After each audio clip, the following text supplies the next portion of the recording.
devons aider le continent africain. To live with us, the European dream. Good friend of Taiwan.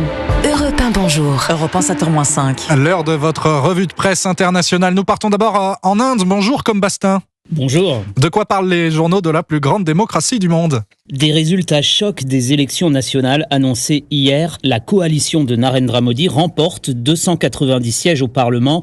C'est, rappelle Indian Express, très loin des 400 sièges qu'il visait et tout juste assez pour garantir un troisième mandat au Premier ministre.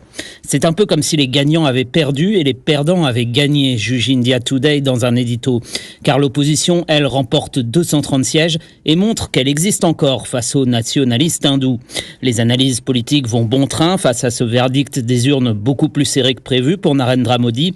Principal enseignement selon The Wire, les États du Nord, traditionnel soutien du BJP, se sont tournés vers l'opposition qui a su marquer des points en parlant des inégalités et du chômage plutôt que des querelles religieuses. Merci Combastin, direction l'Italie et Rome. À présent, Antonino Gallofaro, c'est une déclaration choc qui fait la une. Ces paroles peu élégantes de Matteo Salvini contre Emmanuel Macron. Texto, je cite, « Enfile un casque, va en Ukraine ». Mais ne casse pas les couilles aux Italiens. Cette déclaration lancée durant la campagne pour les élections européennes est reprise par tous les médias comme Il Sole 24 Heures et le journal paraphrase le leader de la Ligue. Il ne veut pas d'une troisième guerre mondiale sur le pas de sa porte.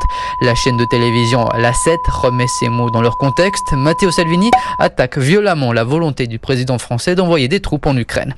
Pour la Lega, Emmanuel Macron est devenu un argument de campagne anti-Europe, explique le Huffington Post. Le média en ligne publie les affiches du parti d'extrême droite. Elles mettent en scène le président français en tenue militaire et un fusil à la main.